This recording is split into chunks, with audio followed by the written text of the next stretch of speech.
উনি শুধু লেখক নন, অসম্ভব ভালো পাঠক ছিলেন।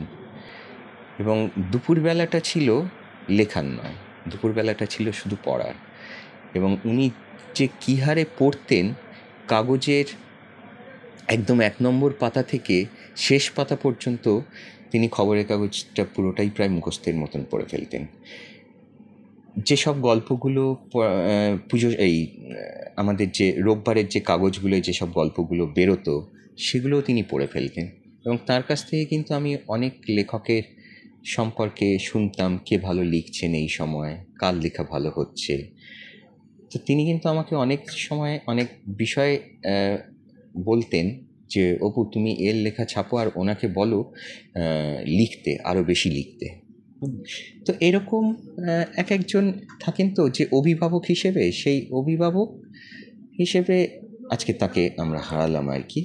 তো তার পরবর্তী সময়ে যারা লিখছেন, এই সময় যারা লিখছেন, তারা উঠে আসবেন আশা করি। ফলো করুন inscript.me